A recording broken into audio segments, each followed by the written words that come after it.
Bueno, vamos a tratar hoy el tema sobre el acuerdo migratorio.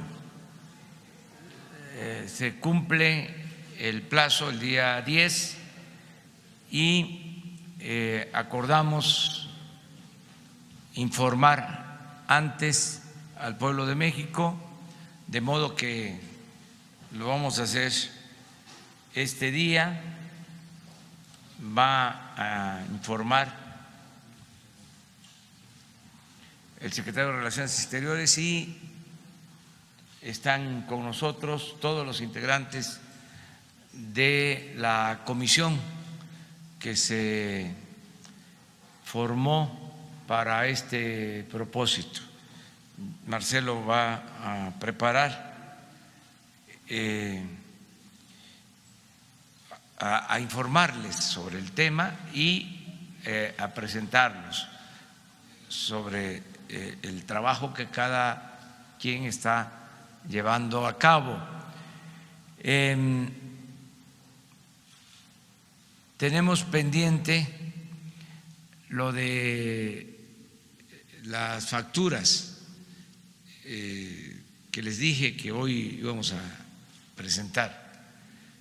Lo vamos a ver al final para darle toda la importancia que tiene este asunto del acuerdo migratorio. Lo otro, pues no deja de ser algo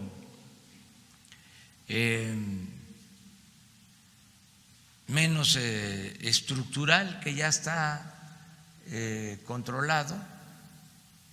Ya nada más es para recordar cómo era la situación antes. Es el pasado, ya lo pasado, pasado, diría el cantautor. Lo importante es la transformación, el que no caigamos en los mismos errores, que no hagamos lo que se hacía antes, que se deseche todo lo que significaba la corrupción, los gastos onerosos, superfluos, el lujo en el gobierno, y que se haga realidad la austeridad republicana. Pero lo importante es que ya no hay esos excesos, eso sí lo puedo garantizar, y es un logro de la Cuarta Transformación.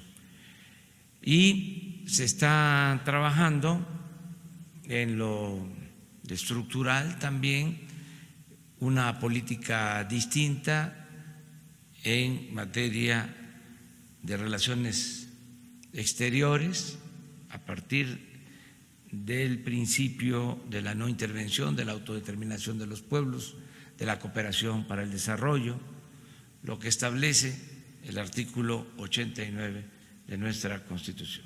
Entonces, vamos a escuchar a Marcelo Ebrard sobre el informe. Con su permiso, señor presidente, compañeros, buenos días. Señoras y señores, como es de su conocimiento, por instrucciones del presidente de la República, desde el mes de junio se implementó un programa de atención especial al fenómeno migratorio. En este programa han intervenido muy diversas instancias públicas y entonces voy a presentarles una síntesis del reporte que tenemos hasta esta fecha. La implementación de todas las medidas en su conjunto han traído consigo una reducción del flujo migratorio del orden del 56% entre los meses de mayo y agosto, es decir, principios de junio y agosto. Esa reducción del 56% en el flujo se deriva de muy diversas disposiciones que ha tomado el gobierno con fundamento en la Ley Mexicana de Migración y en nuestras disposiciones constitucionales. En primer lugar, debo decir que conforme a las instrucciones recibidas por el presidente de la República, la Guardia Nacional, que está en pleno proceso de despliegue en toda la República, ha participado de manera muy destacada con la presencia en el norte del país de 14.951 elementos en diversas funciones, al mando del general Loman, aquí presente, y en la región sur 10.500 elementos al mando del general Vicente Hernández, aquí presente también. En total están participando 25.451 elementos de la Guardia Nacional, no solo en funciones de migración, tienen otras funciones de seguridad, pero ese es el número total de efectivos. Debo destacar que a pesar de que es uno de los despliegues más importantes que ha habido para seguridad y en este caso para apoyar tareas de migración, solamente tenemos noticia de 7 quejas ante la Comisión de Derechos Humanos que están en integración, es decir, ha sido un despliegue exitoso y como se ordenó por parte del señor presidente, con respeto a los derechos humanos. Señalo también, y aquí está presente el subsecretario de Seguridad, Ricardo Mejía, que quedó a cargo de esa dependencia, secretaría y los elementos de la Policía Federal, respaldar las acciones en carreteras singularmente o especialmente para rescatar personas que son transportadas en condiciones que ponen en peligro su vida. Y a esta fecha, merced a ese operativo, se han recuperado en 35 tractocamiones del orden de 2.186 personas, en donde casi el 40% son menores de edad, en condiciones que ponen en riesgo su vida. También ha participado la Fiscalía General de la República respetando su autonomía. Hay 778 carpetas de investigación abiertas, imputados 1.099 personas, a disposición del juez 622 y vinculados a proceso por tráfico de personas 357 individuos. Al final presentaremos en un video las acciones del Instituto Nacional de Migración, cuyo titular es el doctor Francisco Garduño, aquí presente, y ese instituto y la Secretaría de Gobernación han sido claves para todas las acciones. Aquí quiero puntualizar que quien actúa es el Instituto Nacional de Migración, conforme a la ley. Tanto la Guardia Nacional como la Policía Federal, ya en proceso de integrarse a la Guardia Nacional, respaldan las acciones del Instituto Nacional de Migración. No lo pueden sustituir legalmente, lo respaldan. Al final, en un video les vamos a presentar el reporte del INAMI. Enseguida les refiero que al mando del subsecretario del Trabajo, Horacio Duarte, aquí presente también, quedó la estrategia para formar centros integradores para migrantes en el norte del país, para recibir y respaldar a las autoridades locales respecto a migrantes esperando en México su audiencia en Estados Unidos. En consecuencia, se han integrado o se está trabajando en 3 centros, Tijuana, Mexicali y Nuevo Laredo, que están por entrar en operación, y en Ciudad Juárez ya se tiene, si no mal recuerdo, un centro funcionando, que es el Leona Vicario. Por otra parte, debo señalar que Javier May quedó responsabilizado de ampliar el programa Sembrando Vida, en particular en el sur del país, aquí también presente. Gracias, Javier. Y ha integrado a esta fecha a 4.300 migrantes en el programa Sembrando Vida en el sur particularmente en los estados de Chiapas, Tabasco y en menor medida en Campeche. Oaxaca también está trabajando. 4,300 personas están en este momento ya integradas conforme a las instrucciones que dio el señor presidente. También reportarles que conforme a las indicaciones que recibimos, se utilizaron recursos del Fondo Yucatán, denominado anteriormente ahora Fondo México, para reparar espacios, particularmente en Tapachula, Chiapas. Se repararon albergues como el Buen Pastor, el Café, la estación migratoria en coordinación con el INAMI Siglo XXI, el albergue del DIF municipal para niñas, muy importante por el gran número que tenemos de menores no acompañados, y la sala multidisciplinar Territorio Joven. También tuvimos la colaboración de muy diversas empresas del sector privado para ese propósito y vamos a continuar junto con el Instituto Nacional de Migración hasta ejercer los 60 millones dispuestos en este programa. Por último, referirles que hay avances en el Plan de Desarrollo Integral. El Plan de Desarrollo Integral incluye el sur de México y, por supuesto, Guatemala, Honduras y El Salvador. Este es un compromiso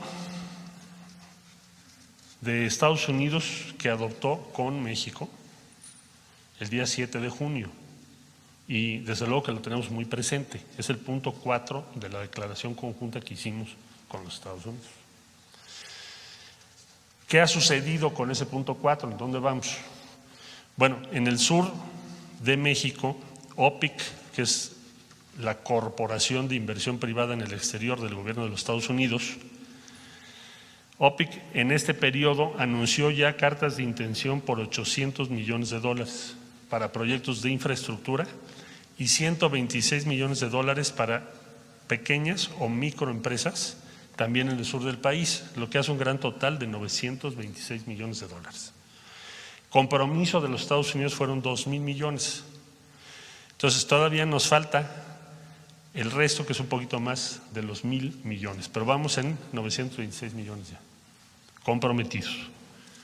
Para el caso de Centroamérica, por instrucciones del presidente de la República, se están invirtiendo $60 millones por parte de México para implementar Sembrando Vida y Jóvenes Construyendo el Futuro en El Salvador y Honduras. Y muy próximamente se establecerá contacto y conversaciones con el presidente electo de Guatemala para incluir a Guatemala también.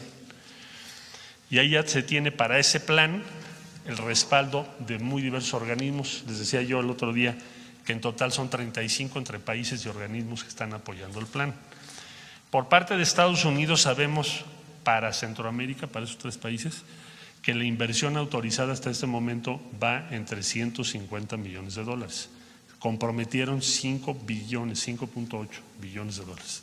Entonces es algo que vamos a plantear ahora en la reunión en Washington para que se aceleren esos recursos, para que se cumpla.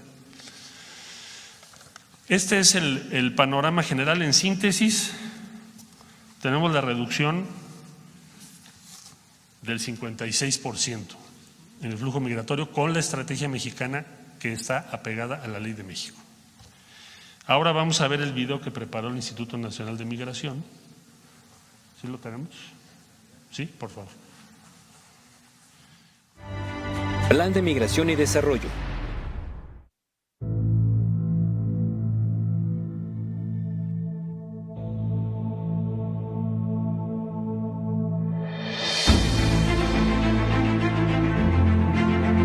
El mundo tiene más de 7.500 millones de habitantes. Las naciones son el resultado de oleadas migratorias, entre pueblos, países y continentes. Cuando la humanidad camina, la tierra se mueve, se abren caminos y se construye la historia. Los destinos del andar siempre son la esperanza. Así fue como hace aproximadamente 14.000 años llegaron los primeros pobladores de América, territorio que hoy es habitado por 1.013 millones de personas. Los 3 países más poblados del continente americano son Estados Unidos, Brasil y México. La migración es un fenómeno originado por diversos factores: políticos, culturales, raciales, religiosos, socioeconómicos, de inseguridad, familiares y por catástrofes naturales. La búsqueda permanente de mejores condiciones de vida ha obligado a las poblaciones a salir de sus lugares de origen, de forma voluntaria, forzada, temporal o de manera permanente, ocasionando crisis migratorias en algunos momentos de la historia. En 2015, el continente europeo experimentó una afluencia de migrantes sin precedentes, donde 3.771 personas murieron en su intento por migrar. 10 países del Mediterráneo fueron los receptores de más de 1 millón de personas. Por su parte, la dinámica de desplazamiento en el continente americano provocó que en un solo país, México, ingresaran de manera irregular casi 600,000 migrantes, tendencia que de continuar habría llevado a recibir más de 1 millón de personas este año. México es un país de paso obligado para los países generadores de oleadas migratorias, como El Salvador, Colombia, Cuba, Guatemala, Haití, Honduras y Venezuela, quienes tienen como objetivo migrar hacia los Estados Unidos, sumando como fenómeno excepcional el incremento de flujo de migrantes transcontinentales. La aplicación de la normatividad migratoria nacional ha provocado que exista inconformidad y desesperación en las personas migrantes, a quienes el Instituto Nacional de Migración respeta su derecho a manifestarse y salvaguarda sus derechos humanos. Ante este crecimiento exponencial, el Gobierno de México estableció un plan de migración y desarrollo basado en 5 ejes rectores. 1. Coordinación con la Guardia Nacional. 2. Política migratoria en la frontera sur. 3. Empleos a migrantes en el sureste de México. 4. Atención integral para migrantes. 5. Relación con los gobiernos de Centroamérica y el Caribe. Estos ejes rectores priorizan la protección humana y fortalecen una migración regular, ordenada y segura, como el retorno asistido de migrantes con enfoque a la protección de los derechos humanos, una gestión transparente y el combate a la corrupción, dando seguimiento a las investigaciones del órgano interno de control y separando a funcionarios de su cargo. Dentro de las estrategias del INM destaca contención en la frontera sur, con despliegue de la Guardia Nacional y agentes federales de migración, ubicados en aeropuertos y puertos, terminales terrestres y trenes de carga, costas del Golfo de México y del Pacífico, carreteras y caminos, y vigilancia con operativos especiales de movilidad estratégica. Infraestructura para atención a migrantes en la frontera sur y norte. Disminuir el número de migrantes rescatados en los albergues, mediante la agilización de trámites y retornos asistidos. Atención especial a niñas, niños y adolescentes migrantes, acompañados y no acompañados. Asistencia médica permanente a las personas migrantes. Prevención e investigación al crimen organizado en el tráfico de personas migrantes. Coordinación con los gobiernos estatales. Coordinación y participación con instituciones religiosas, ONGs y mecanismos internacionales como la ONU Derechos Humanos, OIM, ACNUR y UNICEF. Coordinación con la Comisión Nacional de los Derechos Humanos. Relación con los gobiernos de Centroamérica y el Caribe.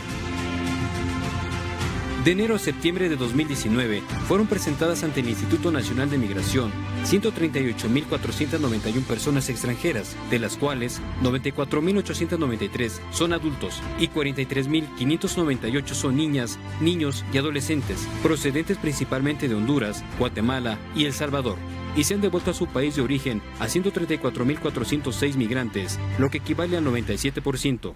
Para alojar a las personas extranjeras que se encuentran en México y no tienen un documento migratorio, el INM cuenta con 66 instalaciones en todo el país, en donde se proporciona especial atención a grupos vulnerables, entre ellos niñas, niños y adolescentes, adultos mayores y personas con discapacidad. En estos recintos se albergan los derechos humanos como una política actual del Estado mexicano, donde se atiende con dignidad, humanismo y amor a las personas migrantes, quienes son la esencia y alma de esos hogares temporales. Las personas migrantes también cuentan con albergues de las ONGs, mientras que para brindar una atención especial a las niñas, niños y adolescentes, se cuenta con las instalaciones del DIF. En cuanto a los mexicanos que han sido repatriados desde Estados Unidos, durante 2019, México ha recibido a 142.271 connacionales, de los cuales 134.240 son adultos y 8.031 son niñas, niños y adolescentes.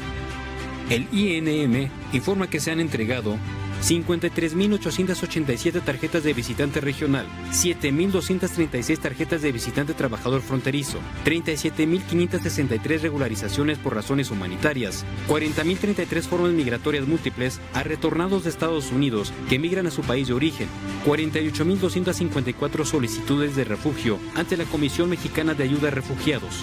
Como resultado de esas acciones, el flujo irregular hacia los Estados Unidos se mantiene con tendencia a la baja, considerando que en la estadística migratoria el registro fue de 144.278 personas en el mes de mayo y para el mes de septiembre la cifra disminuyó a 63.755. La vocación de servicio, la lealtad y el humanismo de las mujeres y hombres que integran el Instituto Nacional de Migración fortalecen a México promoviendo una migración ordenada, segura y regular.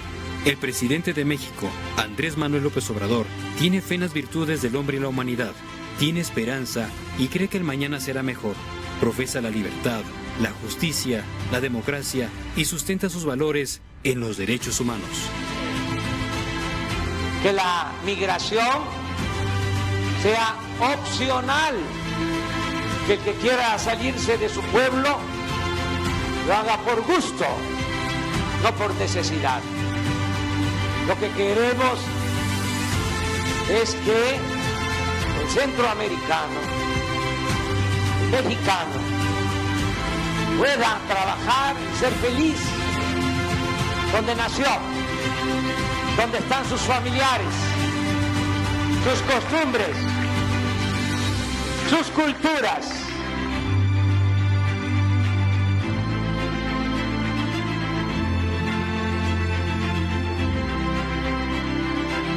Instituto Nacional de Migración. Gobernación.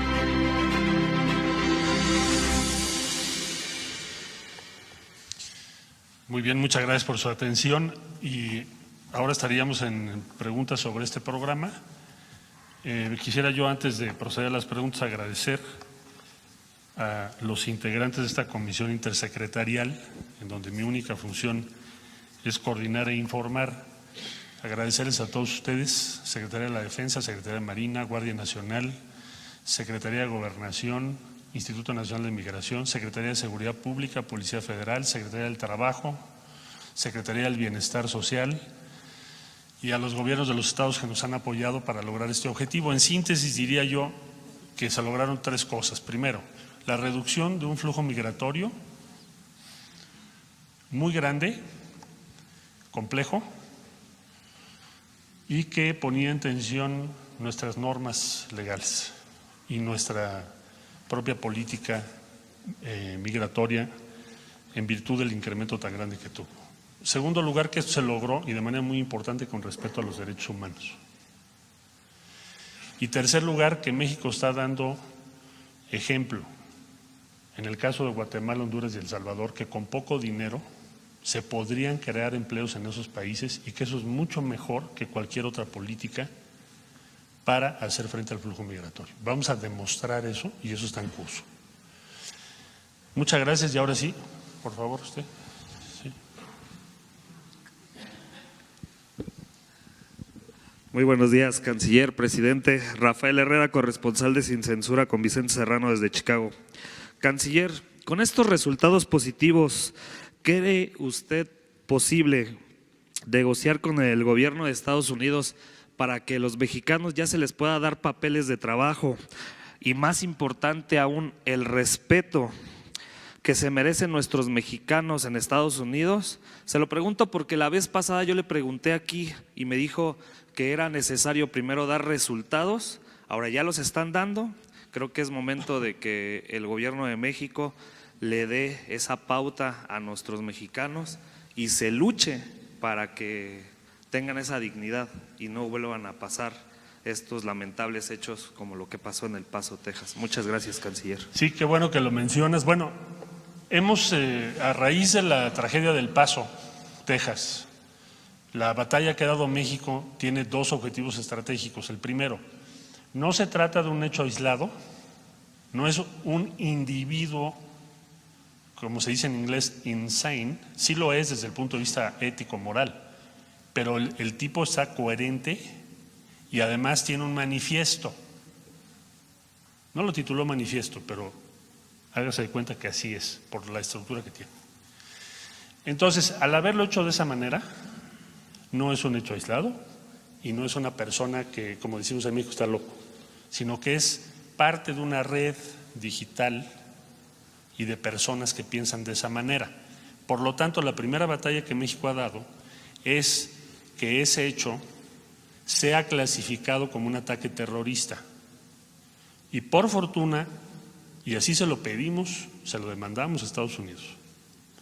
Ahora que fue la votación en la Organización de Estados Americanos, Estados Unidos votó a favor, que no es un hecho menor. Yo creo que es un avance importantísimo para México. ¿Cuál es nuestro objetivo? ¿Cómo podemos proteger a las comunidades mexicanas en Estados Unidos?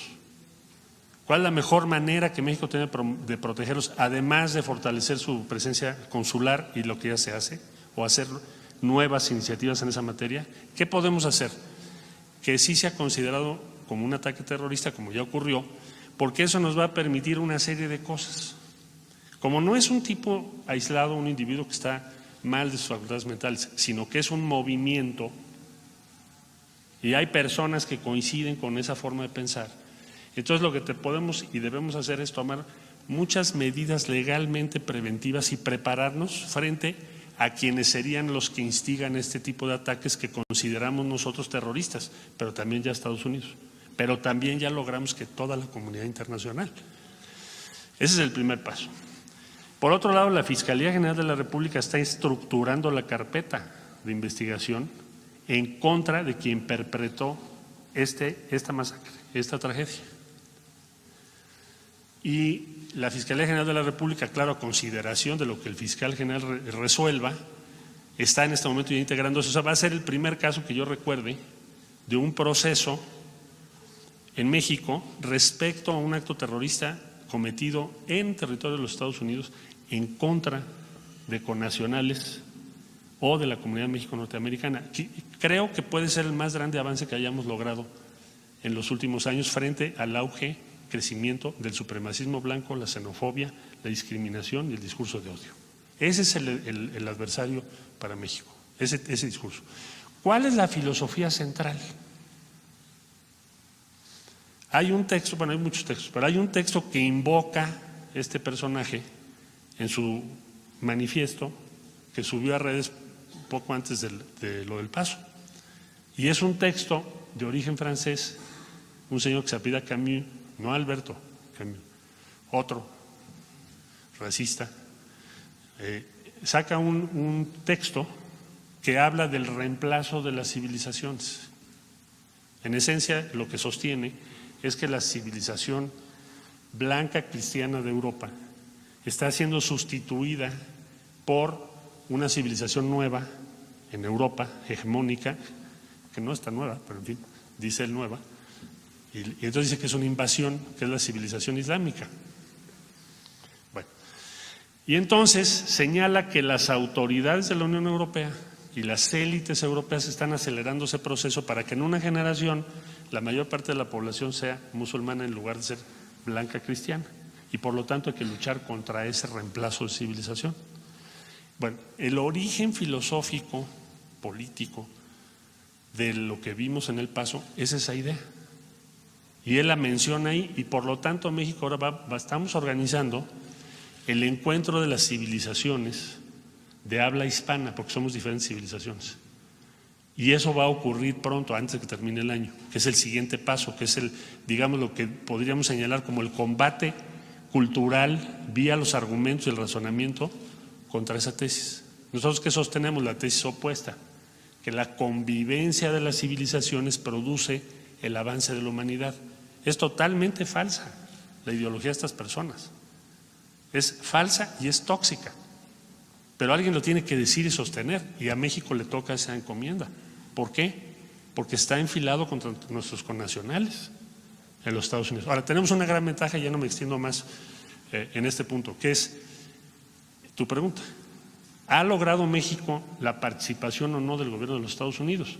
Hasta ahora te diría sí, en tanto que tenemos acceso a la investigación del FBI, sí tenemos acceso al fiscal de distrito, quien ya nos dijo que vamos a tener no nosotros, la Fiscalía General de la República, acceso a lo que necesite para integrar su carpeta, y sí, porque se votó en la Organización de Estados Americanos clasificar esta tragedia como un ataque terrorista.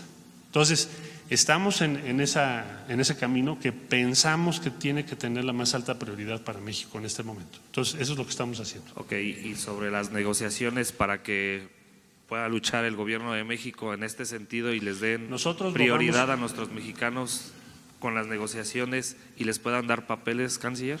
Gracias. En la medida en que nosotros estamos avanzando en lo que estamos haciendo, cada vez vamos a poder poner sobre la mesa diferentes beneficios para la comunidad mexicana. Pensamos que ahora el más importante es este que te acabo de decir, más que cualquier otra cosa, pero después vendrán otros y hasta ahora vamos avanzando. Muchas gracias. A ti. Buenos días, canciller. Montserrat Sánchez, de Reporte Índigo. Usted mencionó que la estrategia ha sido exitosa con la Guardia Nacional, pero que se cuentan con 7 quejas ante la Comisión de Derechos Humanos. Si nos pudiera detallar en qué van esas quejas y en qué periodo han sido, de favor. Pues son las únicas que hay respecto a los operativos que estamos haciendo. Ahorita están en integración de expediente y las vamos a contestar en tiempo y forma, pero si las comparas con lo que pasa cada mes solo con la materia migratoria, pues tenemos en general 185 quejas. Que tenga 7 todo este despliegue me parece una constatación evidente y objetiva de que se ha actuado con respeto a los derechos humanos como lo señaló el Gobierno de la República, y es algo que le queremos reconocer, y lo subrayo, a la Guardia Nacional aquí presente.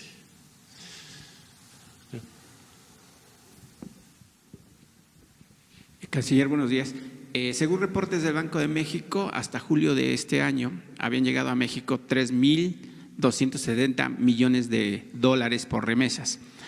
Yo quiero preguntarle qué está haciendo México en conjunto con los consulados de nuestro país en los Estados Unidos con respecto a la salud de los migrantes, que son más de 27 o 30 millones de mexicanos allá. Yo tengo la experiencia, o viví la experiencia cuando radiqué allá, que muchos mexicanos padecen enfermedades de transmisiones sexuales, alcoholismo, drogadicción, y que nadie los atiende. Y es gente, un motor de palanca de desarrollo para el país desde el extranjero. ¿Qué están haciendo allá? Además de que se enfrentan de que los servicios médicos en Estados Unidos son sumamente caros y obviamente tienen miedo a asistir a una clínica, pues porque temen a que los detengan. ¿Qué está haciendo el gobierno con respecto a la salud de los migrantes, que es de una situación muy precaria? Tenemos una red actualmente ya trabajando para el apoyo de los migrantes recién llegados. Hay que hacer una diferenciación en las cifras. Tienes Comunidad México-Norteamericana que ya tienen derecho de acceso a los sistemas de salud, con todas las imperfecciones que tiene el sistema norteamericano, porque es un sistema caro y es un sistema muy desigual, no es similar a las instituciones que tienen otros países. Pero digamos que tienes un conglomerado importante que ya tiene acceso. Entonces lo que tenemos que hacer es concentrarnos con los de recién o que llegaron recientemente o que no tienen un estatus todavía legalmente acreditado. Y ahí tenemos que actuar con mucho cuidado, porque hay una serie de limitaciones legales. Pero sí tenemos una red, especialmente en California, ahora es un buen modelo de atención a los migrantes de recién llegada a los Estados Unidos. Tienes los que tienen visas de trabajo y tienes los que no tienen visas de trabajo. Entonces estamos trabajando más con los que no tienen visas o acceso a ningún tipo de salud. Y el año que entra, por instrucciones del presidente, tenemos que ampliarlo, vamos a tener que ampliarlo a otros estados de acuerdo a las posibilidades financieras que tenemos, pero lo vamos a ir ampliando. Son alianzas, como hicimos también alianzas con diversos grupos de abogados para defenderlos, porque si lo hiciéramos todo con abogados propios, no podríamos, son números inmensos. Entonces, vamos en esa ruta para el año que entra. Y también te comento que hay otra indicación que es buscar facilitar a quienes están en Estados Unidos el que pudiesen contratar servicios para sus familiares a través del Instituto Mexicano del Seguro Social. Eso lo tenemos que tener listo el año que entra también. En eso estamos. Hola, buenos días, canciller. Yo quería hacerle varias preguntas acerca de la reunión. ¿Cuándo se va a Washington? quién lo va a recibir y dónde será la reunión. Me voy a Washington el lunes, la reunión es el martes y va a ser en la Casa Blanca, hasta donde tenemos información. ¿Quién me va a recibir? Bueno, ¿te refieres a quiénes van a estar en la reunión? La confirmación todavía no la tenemos, se usa que la última confirmación sea el día anterior, el día lunes, tanto por nuestra parte como por la de ellos. Cuando la tengamos la subimos en Twitter y no hay ningún problema. Eran 3, ya las contesté. Tú, por favor. Gracias. Rocío Méndez, Noticias MBS. ¿Cuál es la expectativa? Ya nos ha advertido usted que con estas medidas sí se redujo el flujo migratorio, pero la amenaza era muy específica por parte del vecino país del norte de la implicación o la imposición de aranceles. ¿Cuáles son las expectativas del Gobierno de México con estos resultados? Bueno, nosotros estamos acreditando que la estrategia que México planteó ha sido exitosa, que no conviene cambiar esa estrategia. Nosotros vamos a seguir en esa estrategia, México va a seguir en esa estrategia conforme a sus disposiciones legales y a lo que nos ordenó el presidente. No espero que haya una amenaza arancelaria el día martes porque no se entendería. ¿Sí? ¿Por qué habría una discusión arancelaria si hay una reducción del 56% en 3 meses? Entonces, más bien lo que nosotros vamos a decir es, bueno, la estrategia que México está implementando es exitosa y por lo tanto lo que queremos es urgir al gobierno de Estados Unidos a respaldar la estrategia mexicana, incluyendo sur de México y sobre todo los 3 países de Centroamérica, Guatemala, Honduras y El Salvador. Esa va a ser la postura mexicana. Buenos días, Lidia Arista de Grupo Expansión. Quisiera preguntarle en números a cuánto equivale esta reducción del 56% y de los empleos que está ofreciendo el gobierno mexicano a los centroamericanos, ¿cuántos han aceptado? Bueno, en México tenemos 4,300 migrantes trabajando en el sur, en el programa Sembrando Vida. Son migrantes centroamericanos que han dicho aceptamos que México nos dé refugio y por lo tanto queremos trabajar y entonces están trabajando en el sur de México. Eso es lo que México ofreció y le ofrecemos a muchos migrantes. Entonces están trabajando 4,300 en el sur. En el norte están trabajando 1,059 a través del programa que encabeza Horacio Duarte. 1,059 son los que hasta este momento están ya trabajando.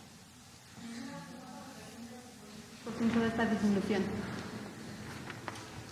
Bueno, la diferencia entre 63,989 respecto a 144,266. Usted, por favor. Canciller, buenos días. 2 preguntas. En materia de empleo, el presidente anunciaba 40,000 empleos en el norte del país. La industria maquiladora ofrece 30,000, de los cuales solamente de acuerdo a Coparmex han tomado la decisión de emplearse 70. Porque de acuerdo a las encuestas lo que han dicho es que no quieren trabajar. ¿Qué tiene al respecto? Y en materia arancelaria no me quedó claro si esta decisión del gobierno de Estados Unidos de aplazarlo hasta el enero del próximo año, del 31% a los aranceles, ¿lo puede usted abordar? ¿Va a ser incluido en esta agenda que tiene? Sí. Son 2 cosas distintas, pero con mucho gusto explico. En el norte del país tenemos 1,059 trabajando en el programa que está coordinando Horacio Duarte. Hay personas que no lo han aceptado porque están esperando su audiencia en Estados Unidos y probablemente tienen recursos o apoyos familiares y entonces tal vez no necesitan trabajar en este momento. Pero tenemos 1,059 que ya dijeron que sí. Compromiso de México, ¿cuál fue? Ofrecerles el trabajo. Entonces, es el número que tengo registrado hasta el día de hoy. Respecto a lo segundo, ya hubo ayer un boletín explicativo por parte de la Secretaría de Economía y hoy lo van a volver a reiterar o a ampliar. Es un procedimiento que no tiene que ver con esta reunión, es un procedimiento que se deriva de procesos antidumping y de investigaciones respecto a 2 empresas. No es una decisión política como fue o pudo haber sido en algún momento la imposición de tarifas vía la 232.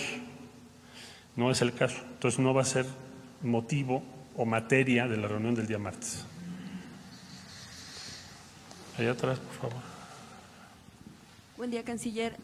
Preguntarle, con esta situación que se está dando del tema migratorio, ¿qué sucede con la estación migratoria siglo XXI en Tapachula? Han sumado varios días en que ha habido protestas por parte de personas migrantes de origen africano que denuncian que, bueno, pues está muy atrasado el trámite que pudieran seguir para legalizar, o bueno, pues su estancia, por lo menos el tránsito por México, y precisamente lo que ellos mencionan es que, bueno, hay quienes mencionan que podría haber una crisis, preguntarles si la hay y en todo caso más bien qué solución se le va a dar en torno a la situación que está viviendo esta estación migratoria. Gracias. El Instituto Nacional de Migración, su titular, el comisionado Francisco Garduño, nos ha venido informando todos los días de lo que están trabajando. En esencia, lo que piden estas personas es que México los deje pasar hasta Estados Unidos sin ninguna condición legal. O sea, equivaldría a decir, pues entonces que no haya frontera. Entonces, se les ha ofrecido refugio, la condición de refugiado está previsto en la ley, se les han ofrecido diversas formas de visas para que estén legalmente en México. Ahí tenemos otro problema, que es el problema de identificación, porque no tiene identidad y algunos de esos países de origen no tienen embajada aquí. Entonces, se les ha ofrecido refugio, por ejemplo, que podría ser una solución, pero no lo quieren. La petición entonces originaria era que se les deje transitar libremente por México sin identificarse y sin ningún estatus legal. Lo que ha estado haciendo el INAMI, puso unas mesas de trabajo. Ayer incluso estuvo el padre Solalinde allí, y lo que se busca es encontrar una solución, pero la solución no puede ser violentar todas las leyes mexicanas. Entonces, yo espero que la mayoría acepte la condición de refugio y que entonces tengan una estancia legal en México. Eso esperamos que ese sea el desenlace. ¿Por este tipo de protestas se ha tenido que cerrar en algún momento? Perdón, nada más le quiero aclarar que no están confinados, porque he visto en algunas notas eso. Lo que quieren ellos es que se les dé libre paso. Vamos a ver cómo lo encontramos una solución. Nada más una aclaración, por estas protestas se ha tenido que cerrar la estación migratoria, si tienen Han hecho cierres parciales para presionar a la autoridad, pero está funcionando la estación según me reportó Francisco Garduño normalmente. ¿Usted está preguntando? Bloomberg. Buenos días, canciller. Buenos días. Una pregunta. Vimos en junio el interés de Estados Unidos en plantear una estrategia de tercer país seguro, que no fue mencionado en la reunión de julio, pero que Estados Unidos había planteado en junio el interés en aplicar esta estrategia, que ha aceptado, por ejemplo, Guatemala. Y después de la reunión del julio, el secretario de Estado Mike Pompeo mencionó que pensó en ese momento que México tenía que hacer todavía más. Hemos visto varias expresiones desde el Senado, desde la Cancillería, sobre el rechazo, el deseo de evitar o la falta de apoyo para esta estrategia en México. ¿Puede descartar que Estados Unidos replantea una estrategia o una demanda al respecto del tercer país seguro, ya que ha platicado esta estrategia, por ejemplo, con Honduras, han planteado con Honduras que quieren con ellos, ya tienen con Guatemala de una parte? Yo tengo una pregunta también para el presidente del presupuesto, pero tal vez lo dejamos para después. Sí. Gracias. Ok. Sí, muchas gracias. Es una pregunta muy pertinente. Efectivamente, Estados Unidos puso sobre la mesa en las reuniones de junio que se firmase o se llegase a un acuerdo entre México y Estados Unidos de tercer país seguro, que en esencia lo que implicaría es que en México se procesen las solicitudes de asilo de cuanta persona llega a Estados Unidos por la frontera sur. Nosotros desde un principio les dijimos que eso es inaceptable para nuestro país. No lo vamos a hacer. El argumento nuestro fue, hay una estrategia propia mexicana que puede dar resultados y no estamos dispuestos a implementar ese tercer país seguro. Lo que demuestra lo que acabo de presentar es que tenemos razón. La estrategia mexicana está funcionando. Ahí están los números. Estos números diarios los verificamos ambas partes. O sea, no se va a poder decir que no son los números. Estos son los números oficiales. Entonces, tienes una reducción en 3 meses más del 56%. Evidentemente está funcionando según cualquier estándar. Entonces, no consideramos que el tercer país seguro sea aceptable para México y menos aún con los resultados que se tienen. Yo consulté al Senado de la República porque les planteé una diplomacia de unidad nacional en este tema. Y en consecuencia les dije, antes de que yo vaya a Washington, díganme cuál es la posición del Senado de la República y de los diferentes grupos parlamentarios respecto a este tema para que llevemos una sola posición. Y me contestaron oficialmente que la posición de todos los grupos parlamentarios que están representados en el Senado de México es que por ningún motivo aceptarían un tratado, porque es un tratado, de tercer país seguro. No lo aceptarían en el Senado de la República. El Senado de la República tendría, como es un tratado, que aprobarlo. Y nos está diciendo de antemano que no lo haría. Menos aún con estos resultados. Entonces, no sé si el martes ellos lo quieran plantear, desconozco si sea uno de sus objetivos en esa reunión plantearlo, pero la respuesta nuestra ellos ya la conocen. Gracias. Allá atrás, hasta atrás. Bueno, luego voy contigo. Sí. Buenos días, canciller. Alejandro Alemán, de Diario Plaza Juárez. Este asunto del tercer país seguro, ¿es un tema de soberanía o es un tema de qué naturaleza? Dado que el resultado de no ser tercer país seguro es que para el migrante que desea entrar a Estados Unidos no tiene opción. Simple y sencillamente, como las cifras lo están reflejando, el 90% que cae en el ámbito del Instituto Nacional de Migración es regresado a su país. Es decir, si un migrante quiere ir a Estados Unidos, no tiene realmente ninguna opción, más con esta posición de Estados Unidos de no permitir el procesamiento de solicitudes en su país que vengan de México. Entonces, ¿qué salida se les está dando? Gracias. La salida principal que nosotros estamos planteando para el flujo migratorio es invertir en Guatemala, Honduras y El Salvador. Esa es la postura de México. Porque nosotros no podemos determinar la política norteamericana. La política norteamericana México no la puede determinar, con todo respeto. Puede ser que nos gusten muchas cosas, pero nosotros no podemos determinar cuál es la política en Estados Unidos. Los ejemplos son muy amplios. La política norteamericana respecto a migración ha tenido variaciones, pero en general han sido deportaciones masivas, por lo menos en lo que va de este ciclo. Entonces, si no puedes determinar eso porque no está en tus manos, ¿qué sí está en tus manos? Tienes dos posibilidades. Una, decirle al migrante, oye, ¿quieres venir a trabajar en México y vivir en México? ¿Quieres ser refugiado en México? ¿Quieres tener una visa de trabajo en México? Eso lo puedo considerar de acuerdo a mis procedimientos. Pero no es lo que les interesa. Te lo doy con los números que tengo aquí. Se ofrece, Horacio ha estado en toda la frontera tratando de que tengan oferta de trabajo. Tenemos 1,059.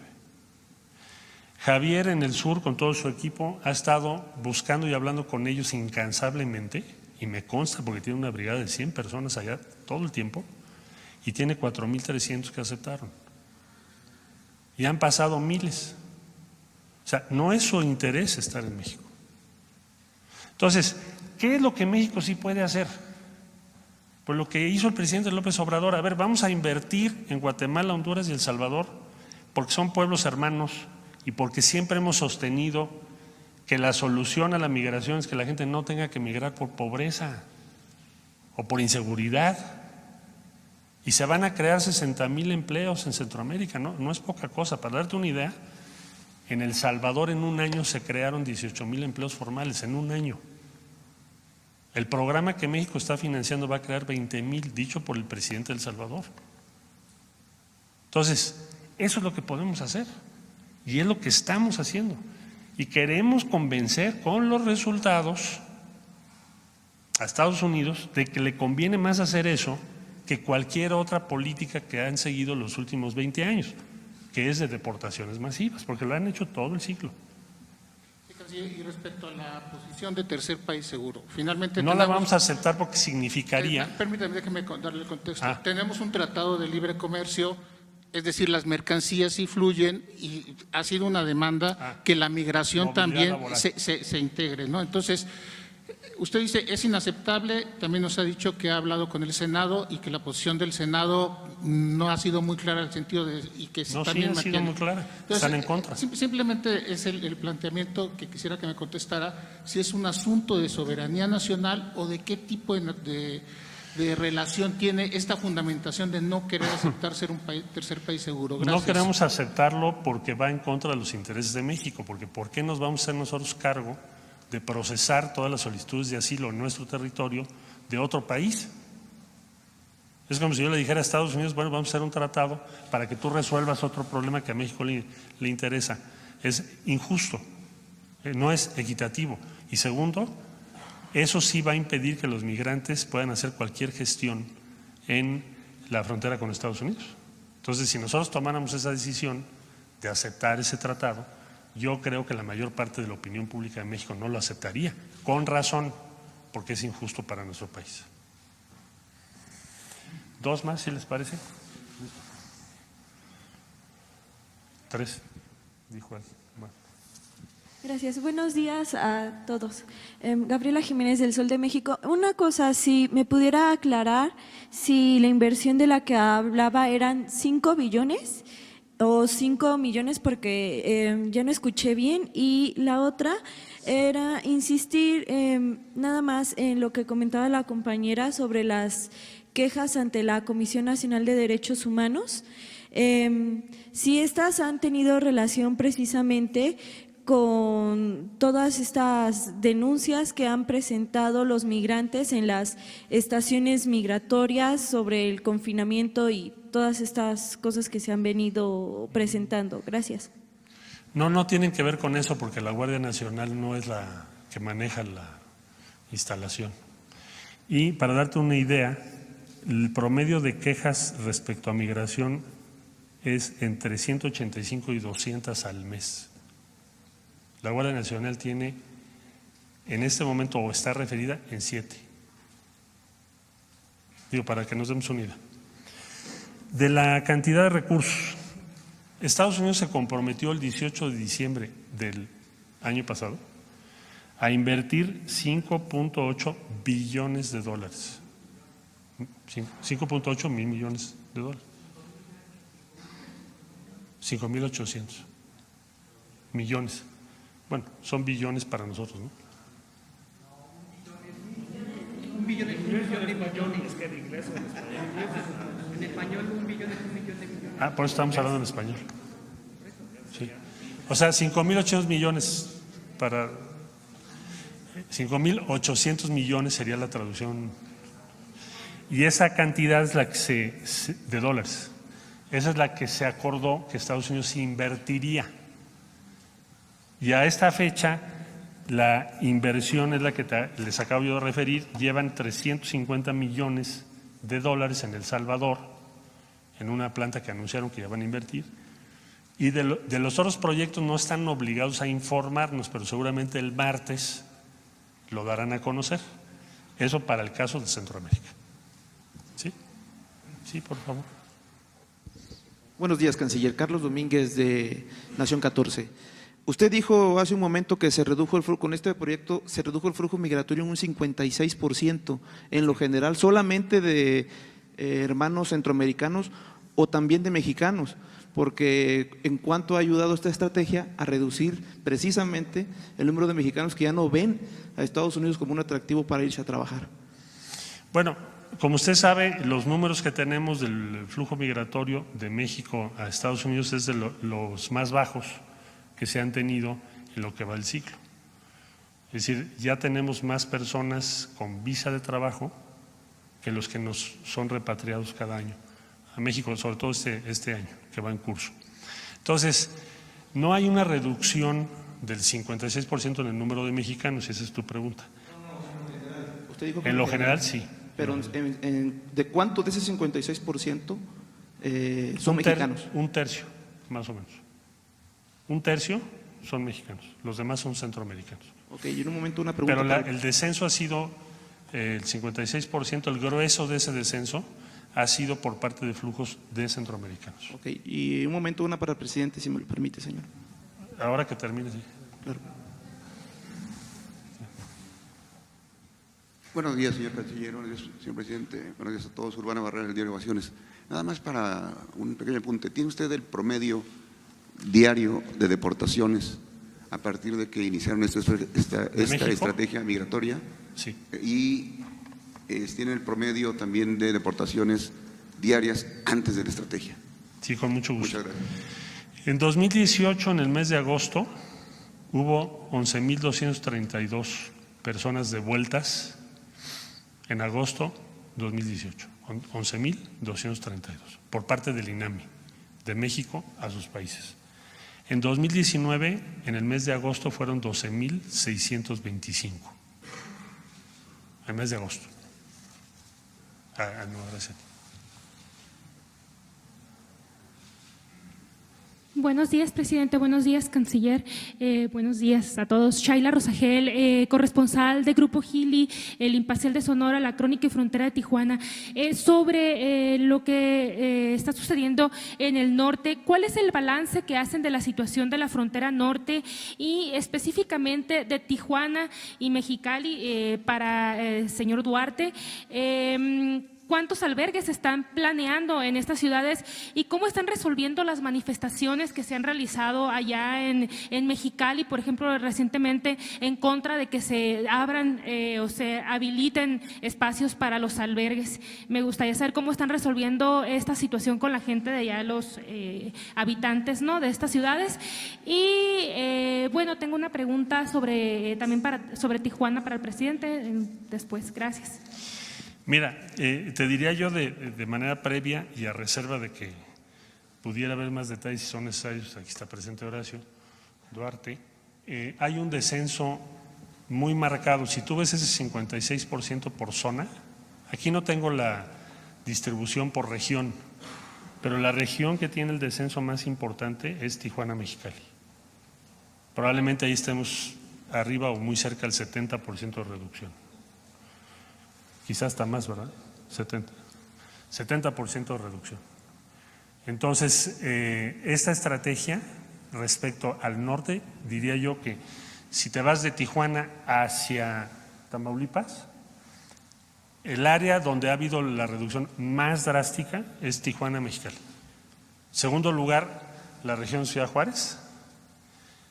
Y por último, la de Tamaulipas. Tamaulipas ha costado más trabajo.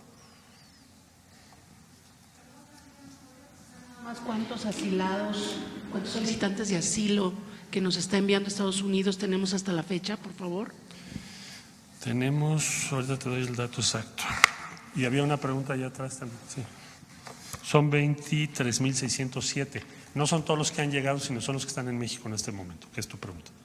Canciller Estefan Anchoa, ADN 40. Si bien Estados Unidos ha aportado a El Salvador, todavía no dan nada de recursos a México. Y a la par se aprueba en el Ministerio de la Defensa más de 3,000 millones de dólares para la construcción del muro fronterizo. ¿A partir de cuándo se esperaría que Estados Unidos estuviera ya aumentando este flujo de recursos para nuestro país? Gracias. Les repetiría con mucho gusto. Ya tenemos en este momento firmadas cartas de intención como resultado del acuerdo entre México y Estados Unidos por 800 millones de dólares de inversión, son cartas de intención, y tenemos 126 millones para micro y pequeñas empresas en el sur de México. En total, 926 millones de dólares ya comprometidos. 926 millones. Ellos se comprometieron a 2,000 millones de dólares. No, ya están firmadas las cartas de intención. Son proyectos, son financiamientos a proyectos de inversión que no son del gobierno, son de empresas. Pero ya vinieron a México, yo estuve presente cuando se firmaron las cartas de intención. Entonces, lo que tengo comprometido son 926 millones ya con carta de intención, con financiamiento de Estados Unidos, y lo comprometido son 2,000 millones de dólares. Entonces, estamos casi a la mitad ya. Gracias. Última. Buenos días, ciudadano presidente. Buenos días, secretario. Efectivamente, usted nos acaba de informar que el día 9 de septiembre se reúne en Washington con el vicepresidente Mike Pence en la Casa Blanca. Ahí seguramente usted le va a presentar ahorita esa reducción en este reordenamiento de las fronteras. Seguro que lo están viendo ahorita. Mi pregunta, secretario, tiene tres corchetes. La primera, de nuestro lado, ¿cuáles serán las peticiones que le hará al vicepresidente? El segundo corchete es, en este reordenamiento de las fronteras, la bestia ha dejado ser el transporte para los inmigrantes. Y mi tercera pregunta es, usted como responsable de los asuntos internacionales del país, ¿me podría adelantar si ya tiene contemplada la asistencia del señor presidente Andrés Manuel López Obrador en el máximo organismo de los países del mundo, que es la ONU, y si también tiene contemplado el viaje a China el señor presidente? Mil gracias. Bueno, ¿cuáles son los posicionamientos de México? Primero, que se cumplan las metas de inversión pactadas, que ya referí en este momento y que quisiéramos ampliar. ¿Quién habla por los países de Centroamérica? O sea, ¿cómo va a poder negociar solo Guatemala con Estados Unidos, o solo El Salvador con Estados Unidos, o solo Honduras con Estados Unidos? Nosotros tenemos que ser solidarios y lo estamos siendo y lo vamos a seguir siendo. Entonces, que se cumplan las metas de inversión para el desarrollo en esos tres países y en el sur de México. Cifras, 5.8 mil millones de dólares en los tres países y 2,000 millones de dólares en el sur de México. Segundo, su participación y cooperación en la lucha contra los terroristas que tienen como objetivo a la comunidad México-norteamericana o mexicanos en Estados Unidos. Tercero, controlar el tráfico de armas hacia México. Así como a ellos les preocupa el tráfico de fentanilo, opioides hacia Estados Unidos, a nosotros nos preocupa el tráfico de armas a México.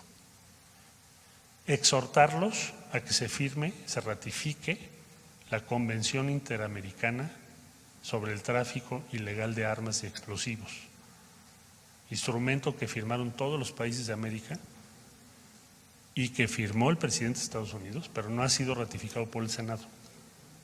Ese instrumento pudiera significar un cambio drástico, no en su regulación interna, que no es una materia que nosotros debamos determinar, pero sí en su relación respecto a México. Es decir, que ese tráfico que es ilegal también asuma Estados Unidos la responsabilidad de regularlo, controlarlo, impedirlo. Igual que nosotros lo hemos hecho respecto a sustancias prohibidas. Entonces, estos tres temas son los temas que son hoy prioritarios para México. La Organización de Naciones Unidas ya informó el señor presidente que voy a asistir en representación de México y ahí vamos a estar. Por supuesto que sí, vamos a participar en la Asamblea General de las Naciones Unidas. ¿Cuáles son las tesis mexicanas? Nuestro enfoque sobre la migración y el desarrollo y lo que acabo de explicar ahora respecto a las armas y respecto a la lucha en el mundo contra el terrorismo que está vinculado al supremacismo blanco, que es uno de los más peligrosos que hay hoy en el mundo. Es lo que vamos a decir ahí, por instrucción del señor presidente. Bueno, muchas gracias pensé.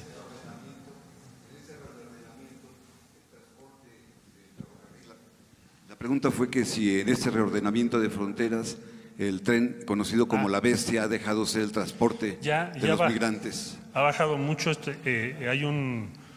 Hay una parte importante de esta operación es evitar que se utilicen ese tipo de transportes que además son muy peligrosos. Y hoy por hoy prácticamente ha dejado de serlo. Lo que estamos viendo ya en los últimos meses es la proliferación del negocio de los trailers y camiones, que los llevan en condiciones infrahumanas, peligro de vida para ellos. Con la intervención del subsecretario de Seguridad, Ricardo Mejía, se han detenido 35 tractocamiones. Y con la participación de la Fiscalía General de la República, en las cifras que yo les di ahorita, que mucho es inteligencia esto.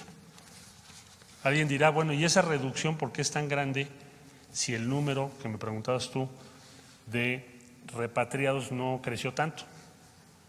Por inteligencia y por actuación contra las redes. Entonces tienes aquí carpetas de investigación 778, vinculados a proceso 357. ¿Y a quién te vas a encontrar ahí?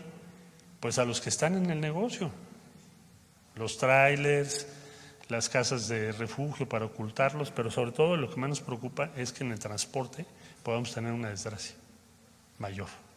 Y por eso se le ha puesto mucho interés por parte del secretario Alfonso Durazo y del subsecretario Ricardo Mejía, que tiene esa encomienda, y vigilar también lo del tren, porque ahí hemos tenido muertos. Bueno, muchas gracias. Dígame. Los 357, perdón, Celsin Juárez de Cinlínea MX, los 357 vinculados a proceso por trata de personas, son por trata de personas, si nos podría ampliar esta información. Y bueno, de acuerdo a la ONU, México es el segundo destino de víctimas de trata desde Colombia. Al momento de la detención de estas personas, ¿se pudieron identificar a las víctimas?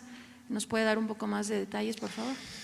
Le correspondería a la Fiscalía General de la República, pero sí le puedo señalar que no todos estos 357 es trata de personas, porque es un delito distinto al tráfico de personas. Son dos cosas distintas. Simplemente englobamos todos los que están vinculados a proceso en función de las acciones que acabamos de referir, son 357, pero con mucho gusto podemos pedirle a la Fiscalía que nos detalle cuántos son por trata de personas. Trata de personas, que es un delito un poco distinto al de tráfico. Con mucho gusto le voy a preguntar a la Fiscalía. ¿Me faltó por allá usted? Buenos días, Arturo Contreras de Pie de Página. En lo que va de estos 90 días, tenemos al menos registro de 2 migrantes muertos, asesinados por la Policía Federal o por elementos de seguridad pública, no por la Guardia Nacional. No es cierto. ¿Asesinados?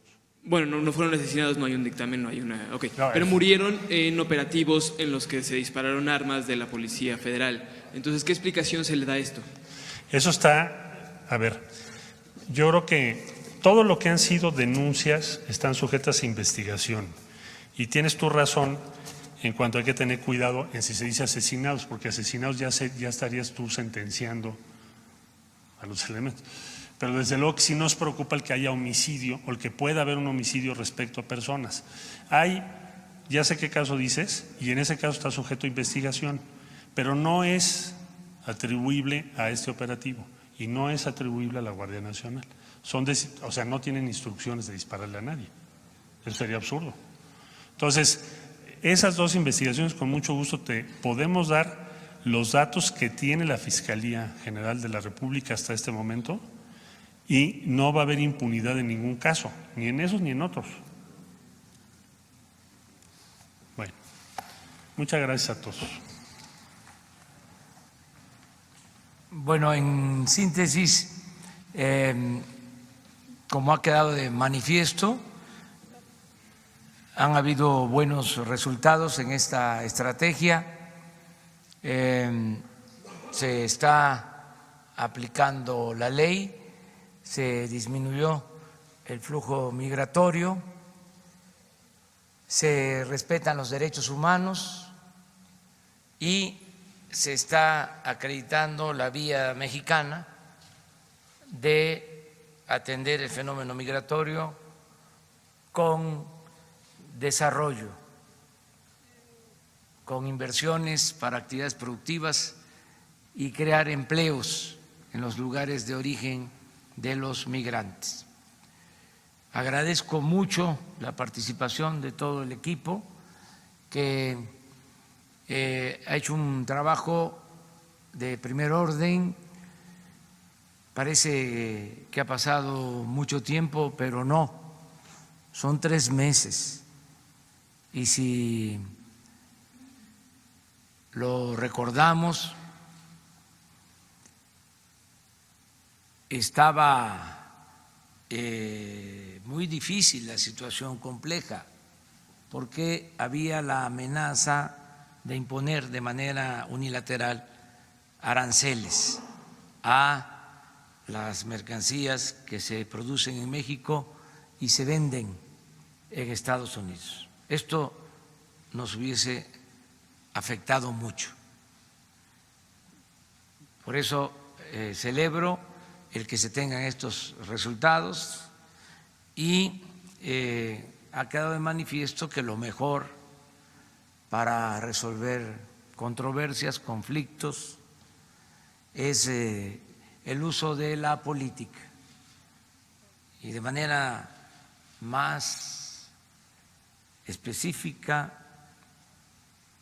sutil, la diplomacia.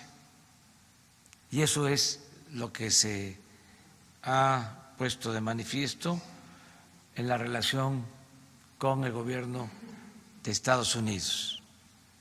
Queremos que sea una relación de amistad, de cooperación para el desarrollo. Y así se va avanzando. Le tenemos toda la confianza al secretario de Relaciones Exteriores, es un profesional y al mismo tiempo es un patriota. Entonces, yo estoy muy bien representado, por eso no tengo necesidad de ir a los organismos internacionales o a otros países. Además, ya ven lo que dicen, que como estoy enfermito, no puedo viajar tanto. Gozo de cabal salud. Lo que pasa que estamos trabajando en grupo, es un colectivo, tengo el apoyo de servidores públicos muy eficaces. Aquí destaco ahora la labor del secretario de Relaciones Exteriores, pero también constantemente estoy hablando del apoyo que recibo de la Secretaría de la Defensa, de la Secretaría de Marina, de la Secretaría de Seguridad Pública, de la Secretaría de Gobernación, en este caso de la Secretaría del Trabajo, de la Secretaría de Bienestar. Todo este trabajo conjunto fue muy acertado, el cambio en el Instituto de Migración. Francisco Garduño es un profesional, además un hombre responsable, dedicado, trabajador, porque se necesita, desde luego, lo principal es la honestidad, pero también el trabajo, porque hay gente honesta, pero no trabajan mucho. Y hay quienes son hiperactivos, que trabajan mucho, pero no son honestos. Entonces, se tiene que buscar ahí el equilibrio. Pero felicidades y vamos muy bien en esta política exterior y con la relación con Estados Unidos, que es una relación fundamental para el desarrollo de México. Ya se trató este tema con amplitud, lo considero muy importante. Yo tengo que salir, voy a una gira a San Luis Potosí y a Tamaulipas.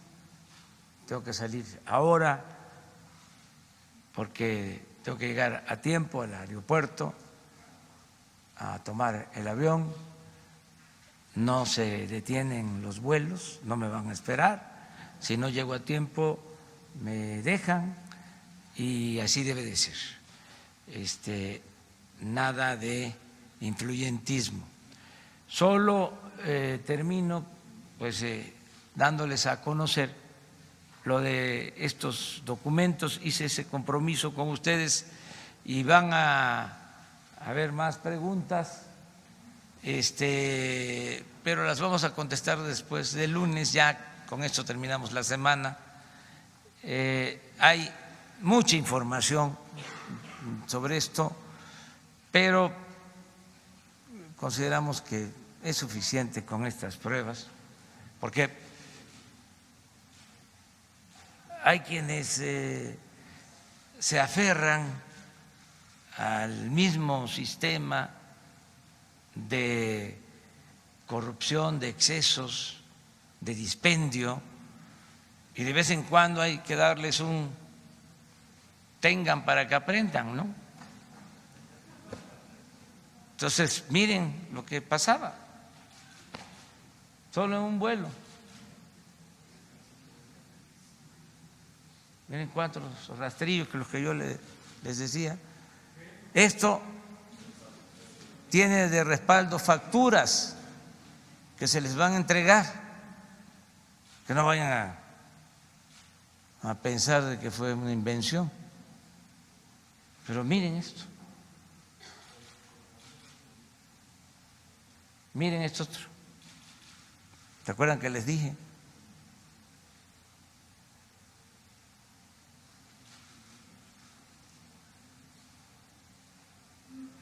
Y hay otras cosas que por decencia no presentamos. No, si estamos hablando de decencia, ya el papel higiénico ya es bastante. Bueno, que entreguen las facturas. Entonces, en síntesis,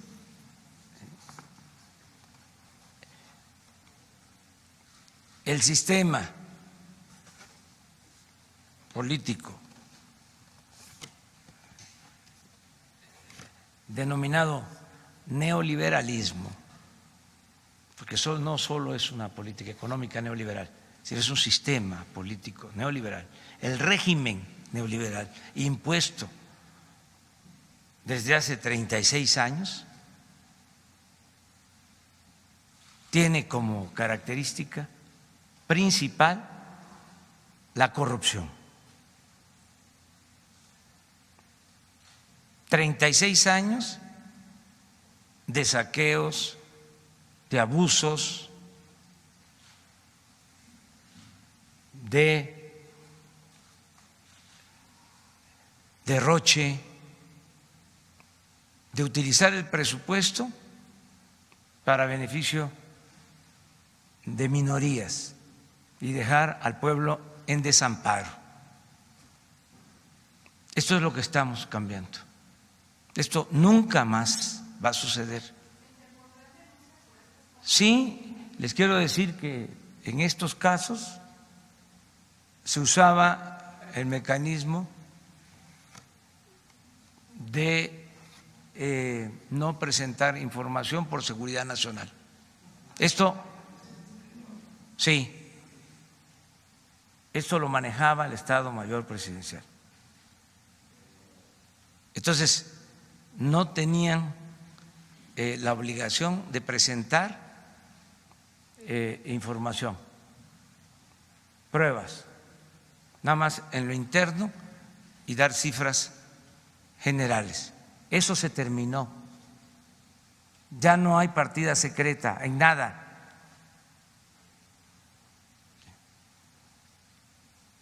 Por eso es este cambio, esta lucha para acabar con la corrupción, arriba y abajo. No va a haber huachicol, ni arriba ni abajo, y se tienen que ir acostumbrando. Por eso se tiene que convertir en delito grave la doble facturación y otros mecanismos de evasión fiscal, porque es muy probable que en estos casos sean facturas falsas, es decir, que se haya utilizado ese mecanismo de la utilización de ese tipo de facturas. Pero eso en el gobierno se usaba a nivel general, pero el mal ejemplo acerca de las facturas falsas lo daba el mismo gobierno. Por eso se termina, y ojalá y en el Congreso, siendo respetuosos de su independencia, resuelvan este asunto de inmediato. Las facturas falsas creció en los últimos años como hongos después de la lluvia. Despachos de factureros para evadir impuestos. Se generalizó y eso se tiene que terminar. Así como es delito grave, y aprovecho para recordarlo, todo lo que es robo de combustible es delito grave. No se alcanza fianza. ¿Por qué digo esto? Porque se sigue deteniendo a personas.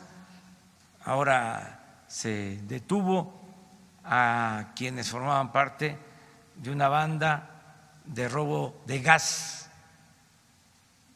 Y a lo mejor muchos de los que participan en estos actos, vigilantes, gente humilde, no sabe que va a ir a la cárcel y que no va a salir bajo fianza. Entonces, ayer se detuvo a un grupo. Le voy a pedir al secretario de Seguridad que les informe sobre esto. A ver si tienen ahí. Sí. A ver, pónganla para que vean que se trata. Pon la bodega. Miren, ya es un asunto sofisticado, nada rudimentario. Pero de los detenidos, 6 detenidos, gente pobre. Pero hay menores de edad, ¿qué van a pasar con esos niños? Eso se actúa de conformidad con la ley. Yo lo que quiero es decirle a todos los mexicanos: la corrupción durante 25 años no era considerada como delito grave. Ahora sí es delito grave. El corrupto no puede salir bajo fianza. No era delito grave el fraude electoral, ahora sí es delito grave.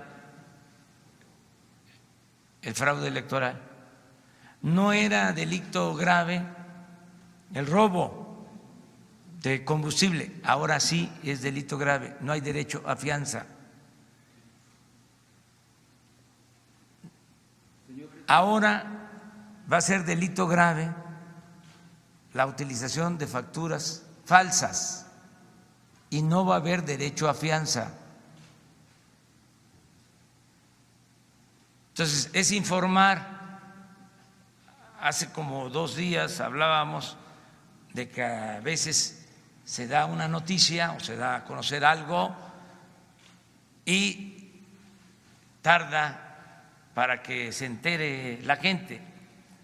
Entonces, por eso estoy repitiendo de que ya no es lo mismo. 0 corrupción, 0 impunidad. Lo digo no solo por los que participan, sino por los familiares. Sobre estos asuntos, la familia se afecta mucho. Entonces, que nos ayuden, ya hay que cambiar y hay forma de tener trabajo y de buscarse la vida honradamente. Y el gobierno está procurando de que a nadie le falte el trabajo, que se tenga opciones de empleo y que haya bienestar. Entonces, no a los actos ilegales. Entonces, pedirles pues que nos sigan ayudando también ustedes a difundir estas cosas. Y ya cumplí, porque les dije de que habían estos gastos excesivos, ¿sí? Y cuando hablo es porque tengo pruebas. No, hay muchísimas cosas en almacén. No vamos a comprar material de limpieza, todo eso porque encontramos lo suficiente, o si se compra se va a comprar lo mínimo, porque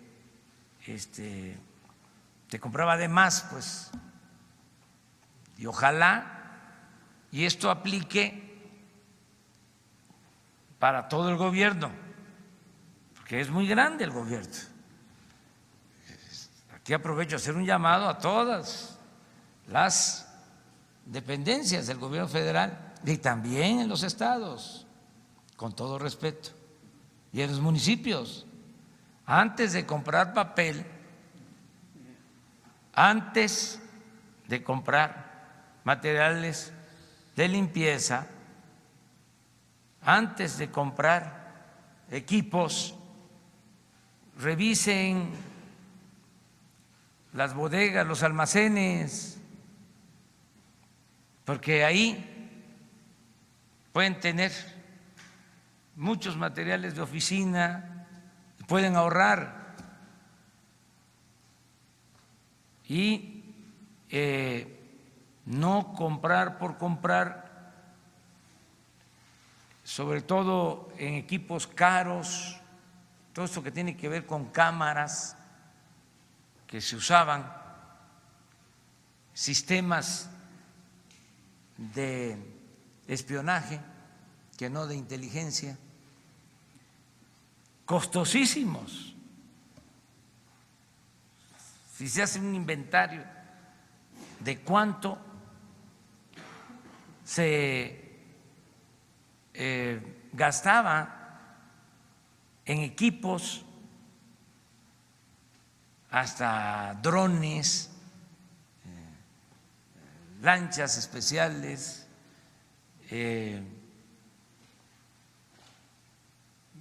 sistemas de vigilancia, monitores, de todo. Es un poco lo que sucedía con la compra de aviones y de helicópteros, independientemente de los dedicados a la defensa marina, pues en 10 años creo que destinaron como 70,000 millones de pesos a compra de aviones y de helicópteros. Por eso no alcanzaba el presupuesto. Y los gasolinazos. Yo recuerdo a un secretario de Hacienda muy famoso, de esos que son muy afamados, que llegó a decir después de un gasolinazo que eso no perjudicaba al pueblo, porque el pueblo no tenía posibilidad de tener un carro. Secretario de Hacienda, con ese razonamiento. Y los expertos, con todo respeto, los financieros, las calificadoras, ¿sí?, los trataban como eminencias, sabios. Ya cambió todo eso, ya es otra cosa. Bueno, ahí nos vemos ya quedamos. Nos vemos el lunes.